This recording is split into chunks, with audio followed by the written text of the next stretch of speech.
Gurur Brahma, Gurur Vishnu, Gurur Devo Maheshwaraha, Gurur Sakshat Param Brahma, Tasmai Shri Gurave Namaha. Akantamantalaakaram, Vyaptam Yena Characharam, Tatpadam Darshitam Yena, Tasmai Shri Gurave Namaha. Dhyanamoolam Gururmurti, Poojaamoolam Gururpadam, Mantramoolam Gururvakyam, Mokshamoolam Gururkripa, Mokshamoolam Gururkripa. Hari Om all. On behalf of Shivadarshana Yoga Vidyalaya and our Swamijis, we welcome all of you to this very, very practical, useful, knowledgeable session. So before getting into the session, we'll take few minutes to understand from where we are learning, because these days to get authentic yoga institutes is very difficult. So everybody can start an yoga studio. There is no restriction on it. We have a special tradition where from Guru Sishya Parampara, our Swamiji has learned and our ashram is teaching for the past 34 years. So I'll just share a small PPT.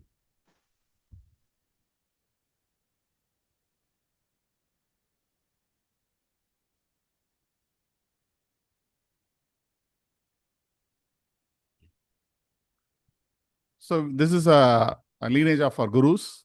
You can see Swami Shivananda in the first picture, Swami Satyananda, who is the founder of BR School of Yoga, in the second picture, and Swami Nirjananda in the third picture. And we have our Swamijis below. So here our Swamijis, Swami Vajrapani Saraswati, who is the founder of Shivadarshana Yoga Vidyalaya. And the right side we have Swami Gambirananda Saraswati, who is Acharya of Shivadarshana Yoga Vidyalaya. Now, what one very valuable thing is, both of our Swamijis are the direct disciples of Swami Satyananda Saraswati. Swami Satyananda chose our Swamijis, gave sannyas, and our Swamijis spent a lot of time there under Swami Satyananda.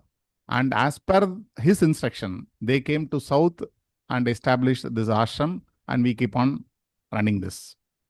So we have around 6,000 square feet of ashram space in Chennai. If you happen to come to Chennai, please do visit us.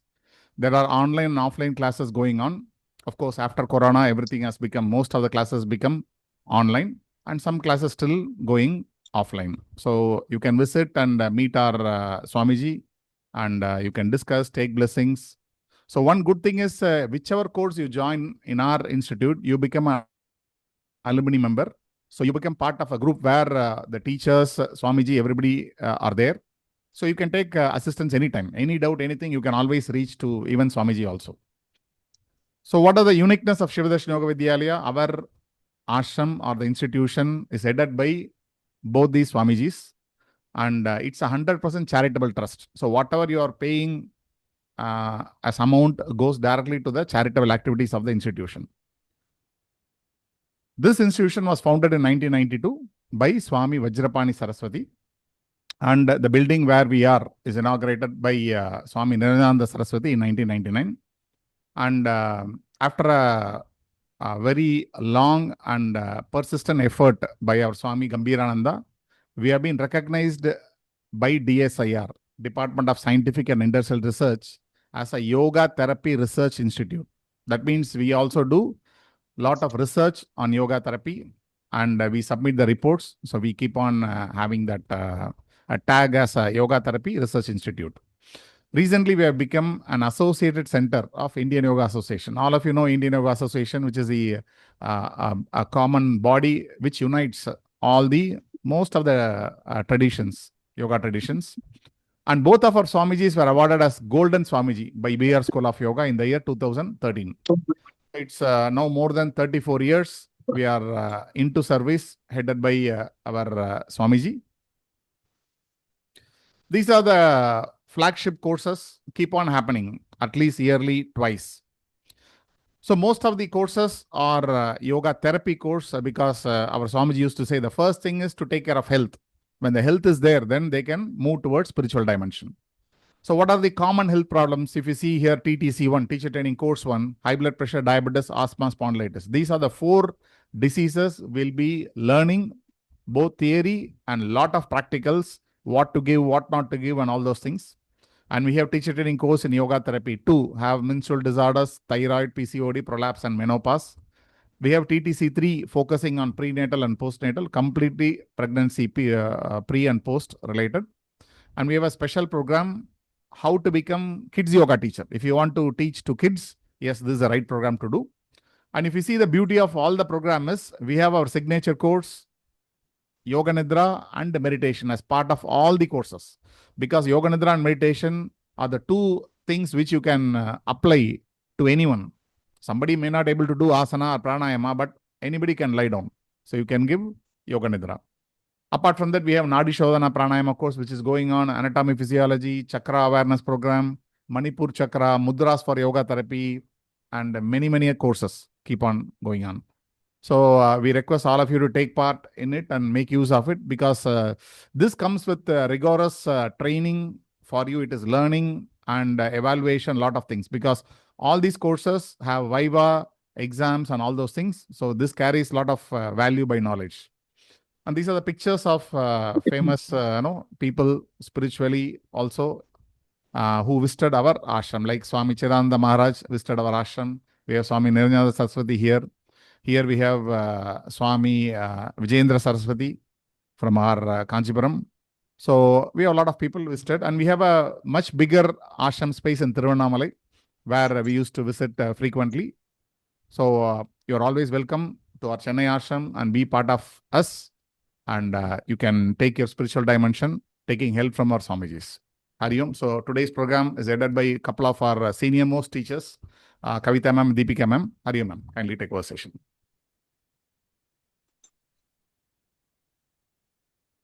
Hariom.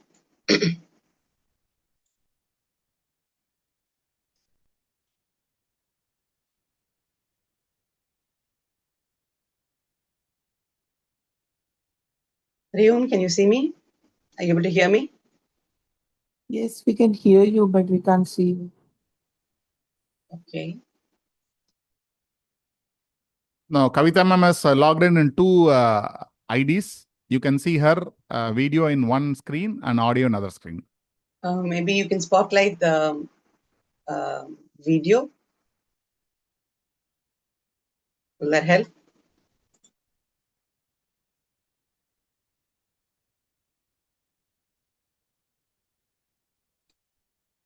Hariom, everyone. Hariom. Hariom. Hariom, everyone.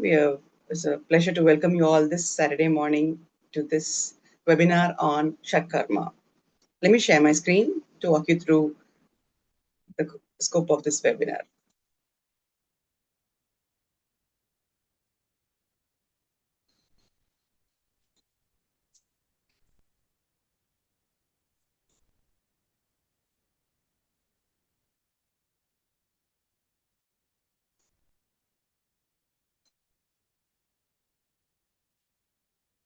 Please let me know if you're able to see my screen.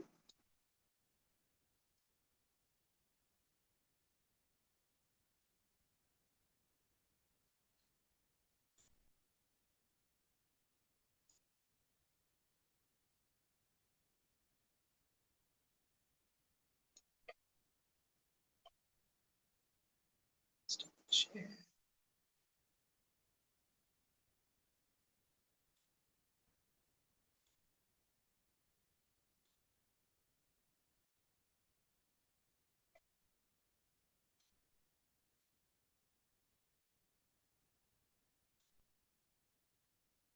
Kavita ma'am, can you make Deepika ma'am also a co-host? You are the host there.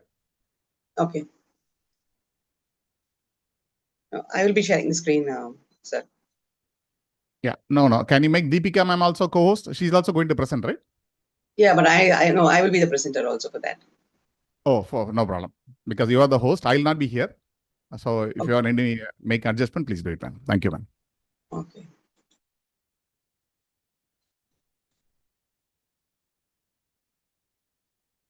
Hope you can see it on the presentation mode. That's what I'm trying to check.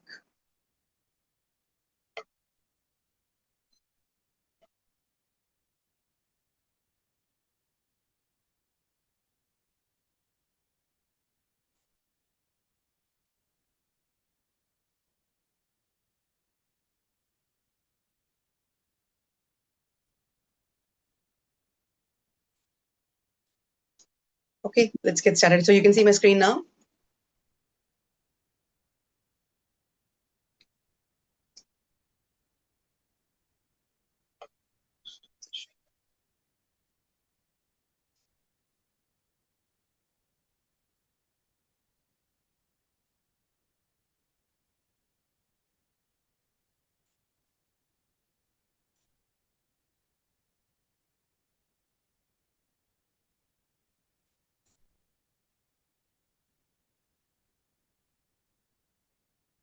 Yeah, start, yeah. Yeah, I'm trying to. Okay, let's get started. I think you can see my screen now. I hope so.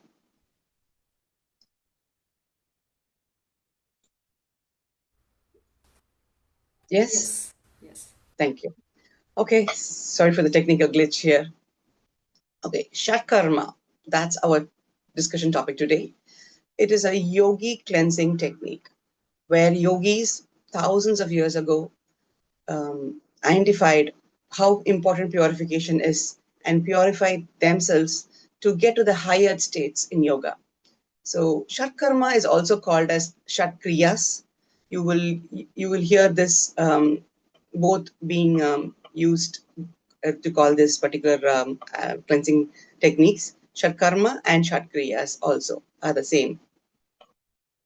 So let's go through the objectives of this webinar.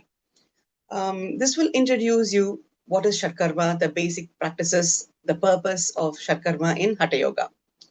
We will also understand a little bit about Hatha Yoga and then refer to the classical references in the Hatha Yoga text, especially Hatha Yoga Pradipika and Gheranda Samhita, to understand what is mentioned in those texts about Shatkarma.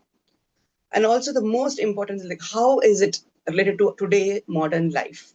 Yes, it is a practice done thousands of years ago by the yogis, but still relevant to our current issues that we are facing in our modern day life. So let's start with what is Hatha Yoga. So many of you here, I'm sure, are Hatha Yoga practitioners. Hatha Yoga is a science of the balancing of opposing energies. Ha and Ta. Ha means sun, Ta means moon. So this basically is a branch of yoga or a type of yoga which is mainly on physical purification, energy regulation, and spiritual awakening. The practices like asana, pranayama are all part of Hatha Yoga. Hatha Yoga was actually compiled by Swatmarama in the 15th century. So why Shatkarma in Hatha Yoga? Typically, if you're going to start any activity, could be simple thing like getting ready for work or even cooking or anything, right? Part of a tradition, cleansing is always the first and the foremost thing we do. Do you all agree? Do we not wash our plates? Do we not wash our vegetables? Do we not take bath and get ready?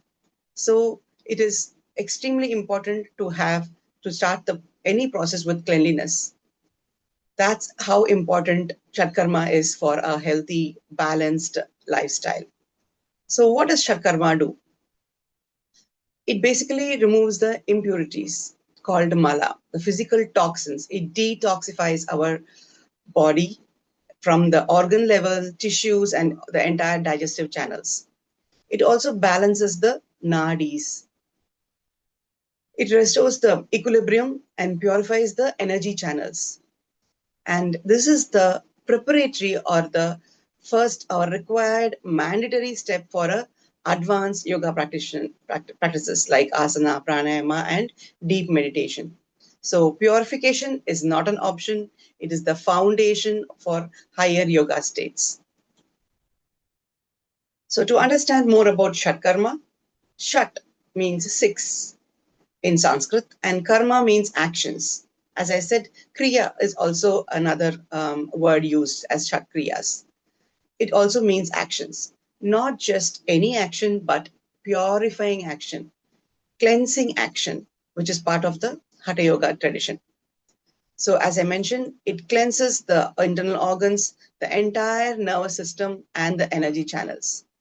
For internal organs, although we cleanse, you may be cleansing externally by taking bath, taking care of yourself. But then internal organs are not to our reach of our normal hands. The internal digestive tract, the respiratory, the lungs, the eliminatory system, starting from your mouth to your anus, the entire system, the internal organs will be cleansed and be toned as well, strengthened as well because of this cleansing activity. The nervous system is also balanced and reduced, the stress also levels also get reduced due to this practices. The nadis are purified so that there are free flow of prana. So such a purified being becomes functionally very pure and is able to get to the higher states. They are able to physically be healthy, and mental clarity is also is definite with this kind of practices being followed. So as I mentioned, the cleansing happens from at many levels, not only the physical body, also at the mental level also.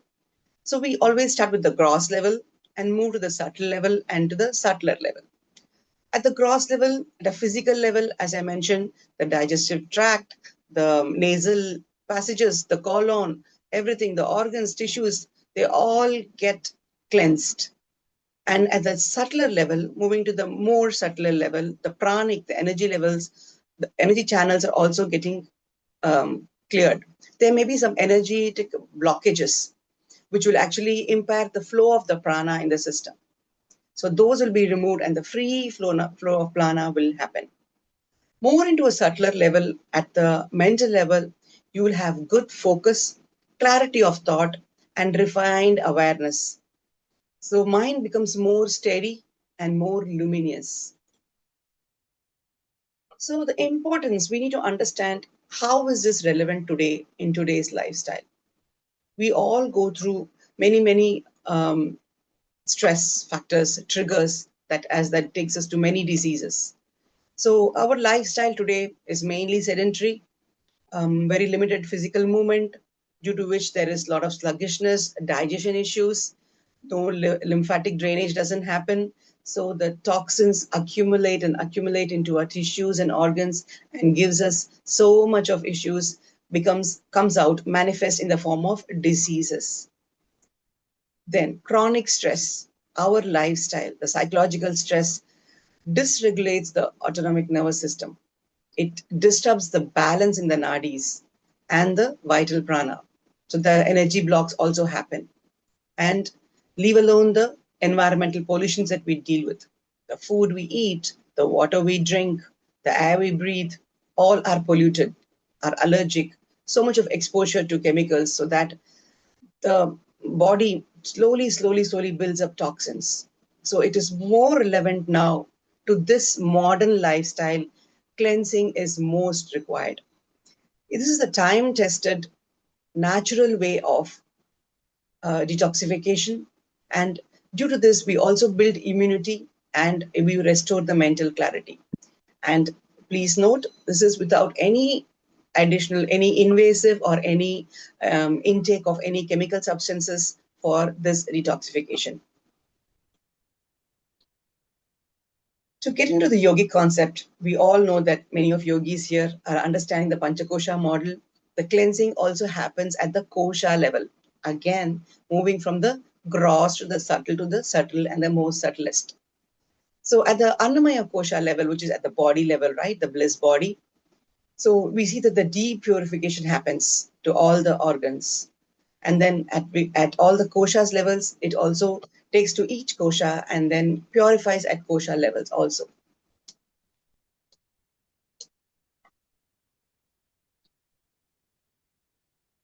So what is the science? There is also science behind Shatkarma. So physically, there is benefit. Physiologically, there is benefit. Neurologically, as I mentioned, it enhances the parasympathetic tone. It improves the prefrontal brain activity. It strengthens the immune response. So physically, physiologically, neurologically, and also emotionally, because of mental clarity, this is a total purification or a detoxification process designed by our yogis. So I would like you to quote some slokas here written in Hatha Yoga Pradipika, which refers to the Shatkarma processes. So Hatha Yoga Pradipika, as you may all know, it is a text compiled by Yogi Swatmarama. It serves as a comprehensive manual for the physical and the energy purification required to each person's evolution. So Hatha Yoga Pradipika mentions that the Shatkarma actually helps to balance the doshas, and also Nadi Shuddhi happens, and also gives mental clarity.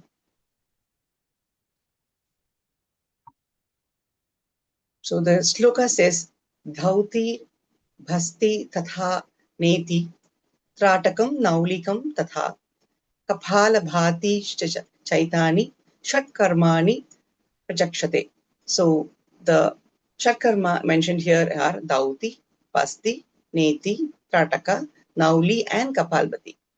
These are called the six Shat Karmas. We will talk about this, each of them, and understand on the areas and the ways these are cleansing are done.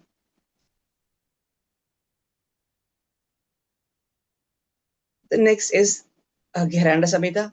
This is also another text which is in our Hatha Yoga tradition.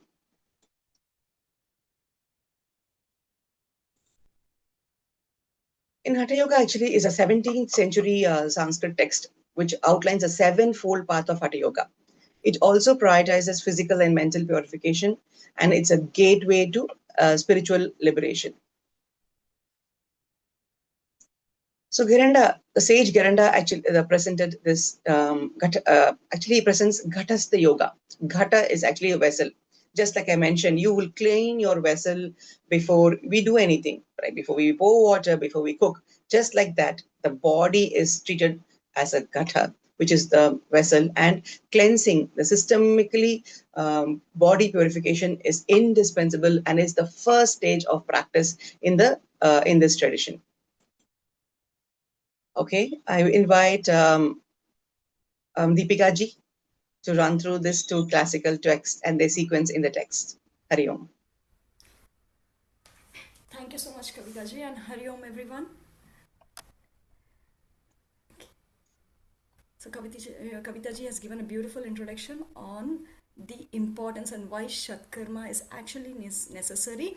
Of course, it is necessary in this current, at present, in the modern lifestyle that we're living, definitely. But the importance of it is mentioned right from the ancient times, and not just Hatha Yoga text, but if you look at the Ayurvedic concept also, yes, swasthya. Yes, when we talk about swasthya, those who have got Ayurvedic background, you will know the importance of swasthya is not just having a balanced physical aspect or disease-free body, but all the elements in the body. Yes, sama, dosha, sama, dhatu, sama, agni, the digestive fire, the doshas. In fact, Shatkarma is all about balancing those three humors or the doshas. Vat, Pith, and Kaph. When these three doshas are in check or they are balanced, that means our soul, our mind, our body experiences satisfaction and contentment. Right? Now, coming to the practical aspect of Shatkarmas, we all know that Shat means 6 and Karmas means action. Okay. Now, before I proceed, is my voice clear, guys? Is it audible? Yes, please I go just ahead. received. Oh, okay. Thank you so much. So we know these six. Okay. So six major Shatkarmas. Okay. The first one is Dhauti, then Neti, Basti, Nauli, Tratak, and Kapalbhati. When it comes to Hatha Yoga Pradipika, there is an order. In Gheranda Samhita, there was an order. That is, the importance of Shatkarma was different in Hatha Yoga Pradipika time and in Garanda Samhita. In Garanda Samhita, it is mandatory. Okay, the text said purification comes at at first before starting asana and pranayama. So Shatkarma was held at a higher place. There was no option at all. Okay, it was mandatory practice that even before you start asana and pranayama, first the body needs to be purified. So that, why body is purified? So that it can easily work on the mind. The unwanted thoughts or the vrittis of the mind. If the vrittis are not settled, or if the mind is not, if the thoughts are not settled, there's no point purifying the body. Yes, to some extent it will be beneficial, but it's going to take long process. So when you purify this, automatically you can easily work on your mind level, the vrittis. You can calm them, and automatically your body is also it's also treated well.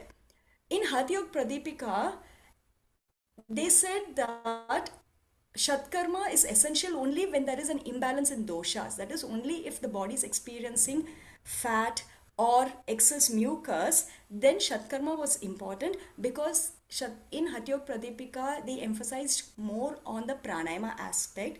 And Swami Swatarama said Shatkarma is important. If you need to practice pranayama well, then first thing is Shatkarma.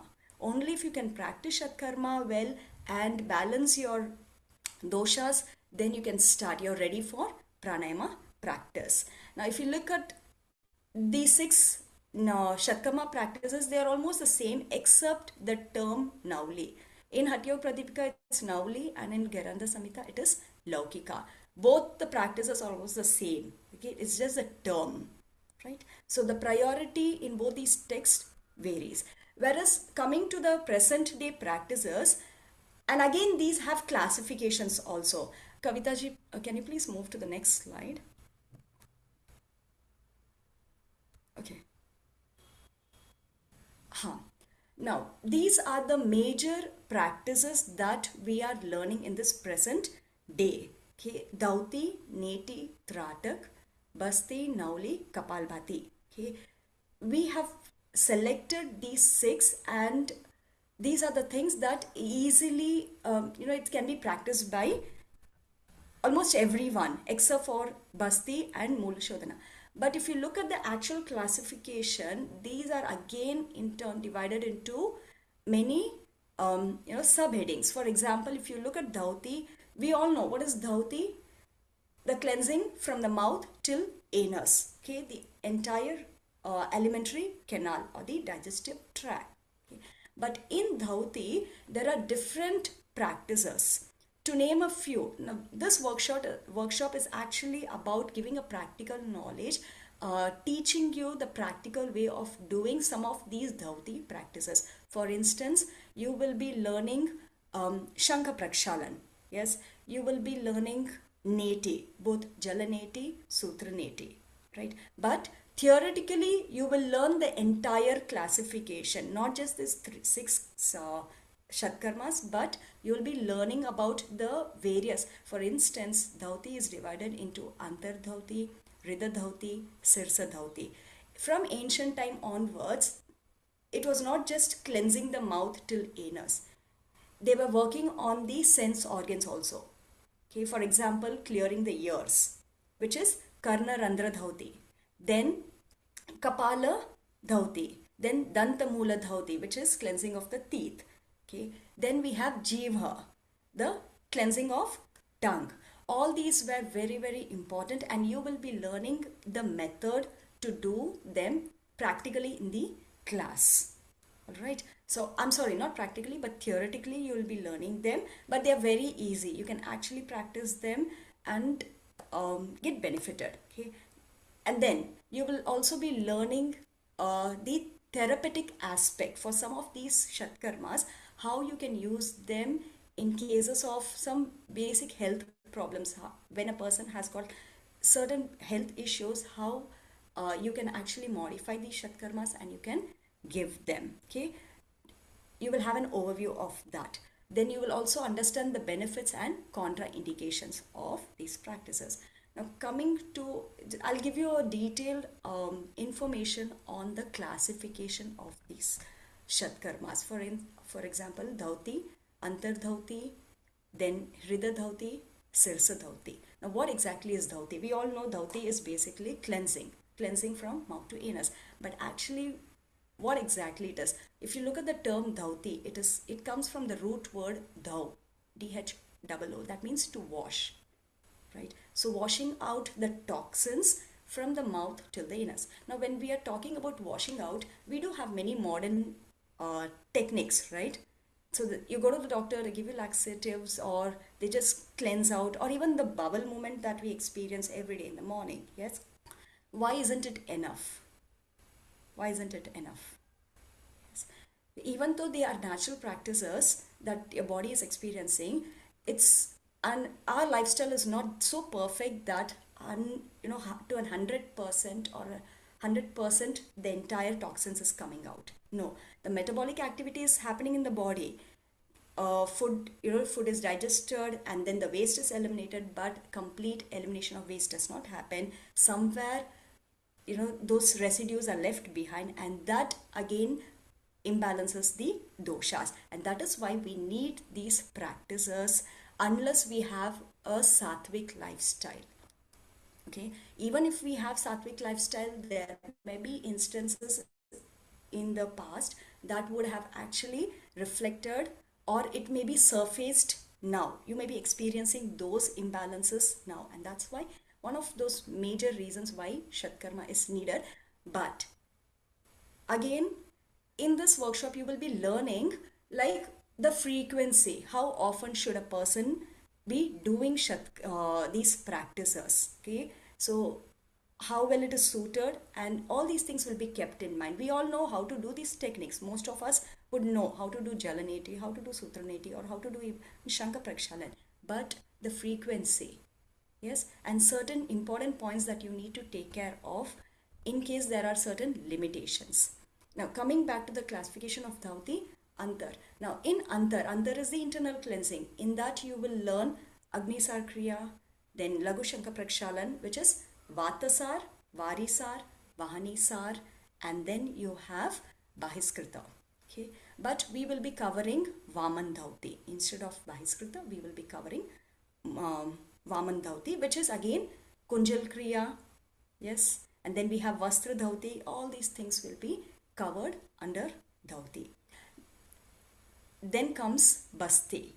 Now Basti, we all know it's a high level practice. Again, you need a restricted environment. It has got classification also. Jalabasti, which you do it standing in water. Then you have Sthalabasti. Again, it needs preparation also, a preparatory practice for Sthalabasti, and you will learn this theoretically. Okay, colon purification. What is Basti? An outline of Basti, it's a colon purification. A part of large intestine, colon. Of course, enema. We know that Basti is what? Yogic enema. Yes, but enema also has a limitation. It clears your colon to a certain part only, not the entire colon gets cleansed. Whereas Basti, when we practice Basti, the entire colon gets cleared. Okay, and again it's a high level practice, so we will be learning this theoretically. Then comes Neti. Neti is again nasal cleansing. Yes, on a physical level we know that nasal cleansing, this will help in eliminating cough, cold. It will help you overcome allergies, and also, but you will also be learning certain scientific aspects or scientific explanation in this workshop. So when we learn these Shatkarmas, there are certain practices which actually has scientific explanation.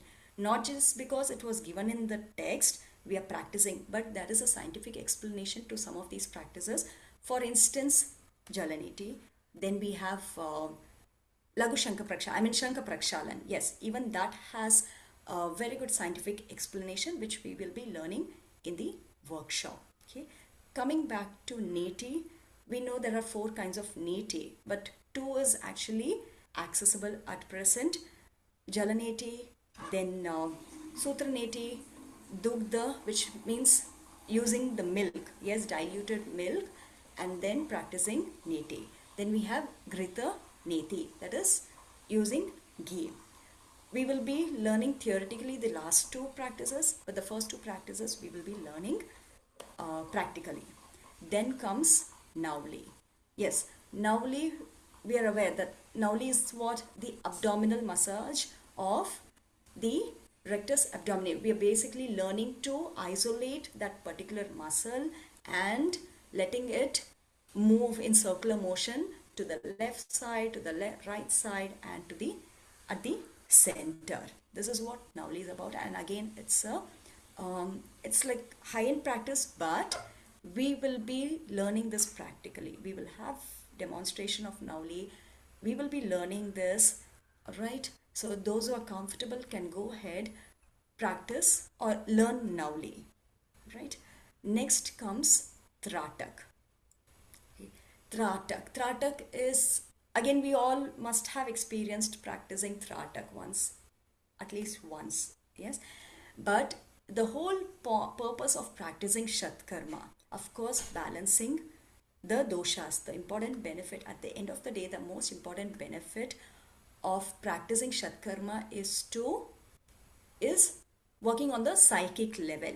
And that's why Tratak is considered to be one of those important practices to actually reach the goal of Shatkarma. Shatkarma is basically done to overcome the vrittis, the thoughts, the fluctuation of your thought process. Yes. So when we practice Tratak, we are basically working on the mind level. Of course, you have physical benefits over your eyes, but on the mind level, absolute, balance or harmony. So Tratak again is divided into Antar Tratak, Bahir Tratak, that is internal gazing, external gazing. You will be learning the actual practice. In fact, this will be a special session taken by our Swamiji. Okay. You'll be learning the different kinds, internal gazing, external gazing, then the contraindication and the limitation. There are certain people who cannot do Tratak, and what will be the alternative to them. Okay. This, and then finally comes the Kapalbhati. So Kapalbhati, again, we have learned this under pranayama, but it is actually the Shatkarma.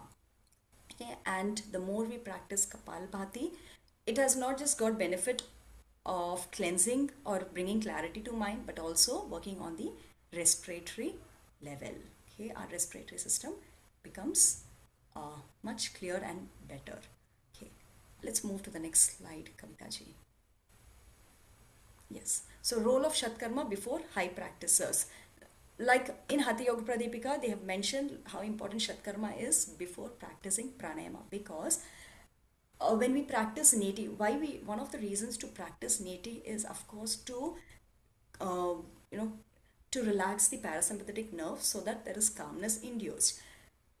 But on a on a yogic, what yogic philosophy says, these nadis are the channels or the pathway for the prana to flow. When we practice Shatkarmas, these pathways are actually cleared of the blocks, and so that the prana can flow freely, and they are basically pushed towards the center, which is Shushmana Nadi. Okay, when this is basically, when the blockage is removed, so automatically the doshas also, they are also balanced through these Shatkarma practices. Okay, so pranayama encounters blocked nadis and remains superficial. So the mind agitated by toxins and imbalanced doshas cannot sustain concentrations, but with Shatkarma, you start feeling that lightness and the steadiness in the body, not just body, but even the breath or the prana. The pranic energy starts flowing uninterrupted, leading to the other important benefit. Okay, again, not just physical, but even at the mind level. Okay, all right, and then now we learn the final one is what we are going to cover in this workshop. Like we discussed, we will be doing the practical, we'll be learning most of the practical aspects, then theoretical in some of the practices like Mula Shodhana, Basti, these practices which cannot be done under this environment. So we will be learning that theoretically, and also we will be learning the scientific explanation, which is very important. Yes, these days when we question, we do question, yes, like how does it affect or influence scientifically.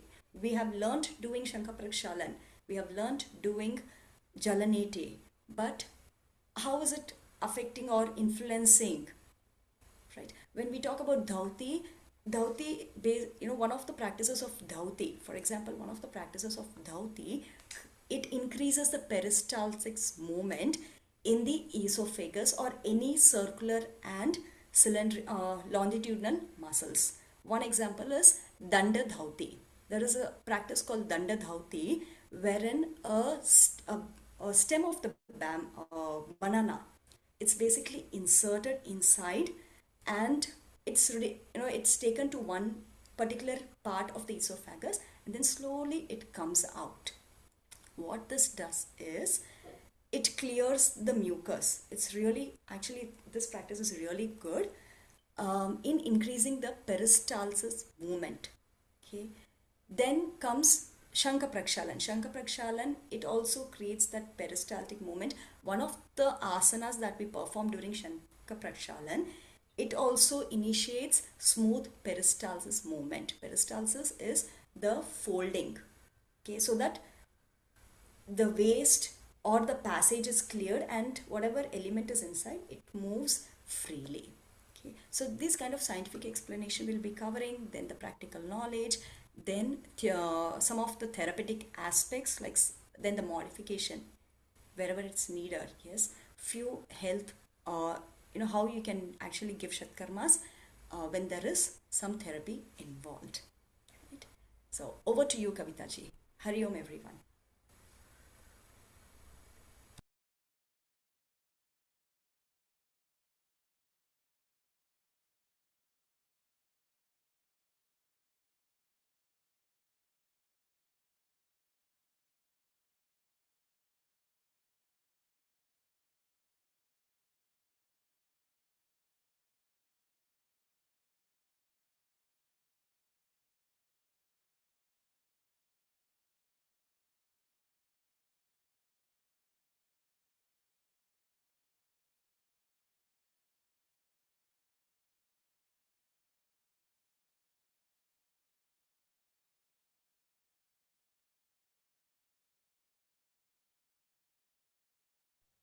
You are not audible. Your microphone is off. Hari Om. Sorry, thank you for raising it. Okay. As Deepika ji mentioned, these practices are very higher practices, and what is possible and practical will you be guided through those practices. Like as she mentioned, right, being in the water, like we don't have access to stand in the water, knee deep.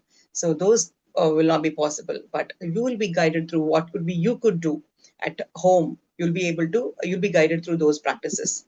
And there are some prerequisites or certain preparation required. So you will be guided through those, where a day before the practice or the even a week before the practices, where you need to prepare for the practice, will all be guided through.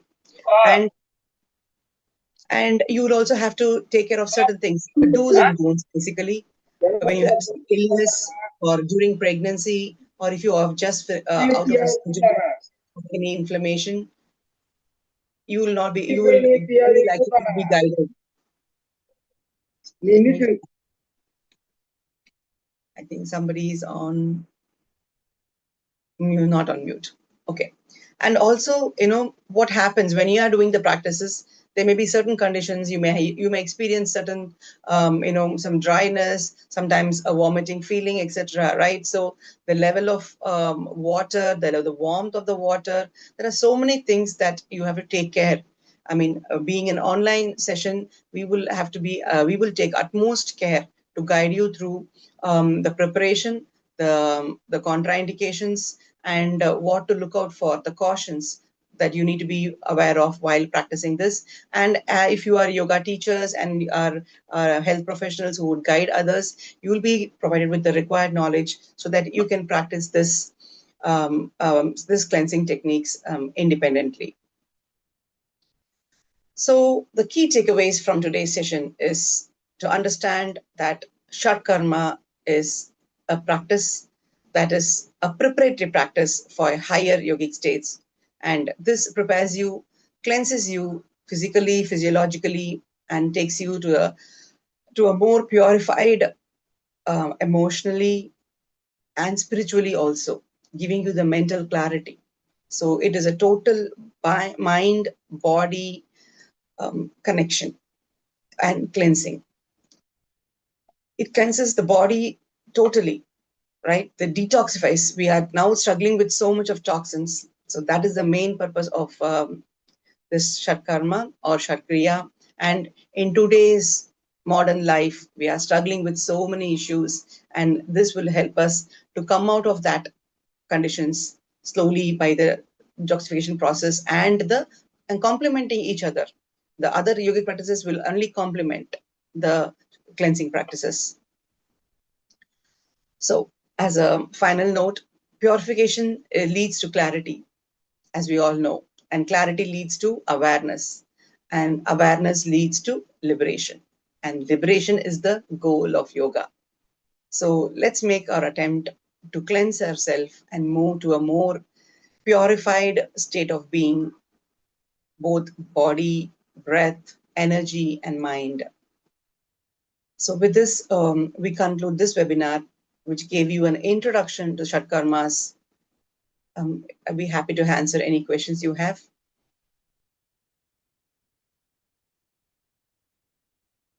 Hari Om. Yeah, this kriyas are same for men and women or same? Yes. Okay, in practice every day? No, there's a schedule. No, you don't practice every day. So Okay. each of them have a schedule, a particular frequency. Imagine if you wash out every day your and intestines, it'll be like very Yeah. prone to So other things. got it. Thanks. You have a schedule, frequency of each of them. Once in a few months, in a few weeks, like that. Okay, you'll be guided through that.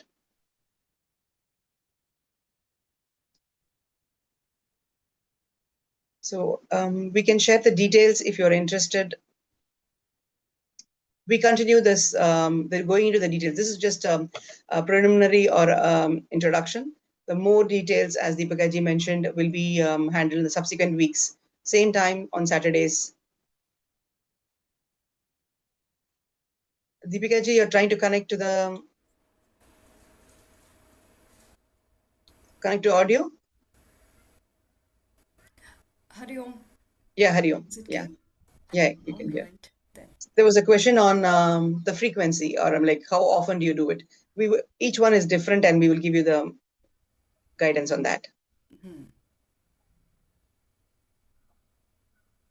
All right, over to Balamurali. Any further questions from anybody?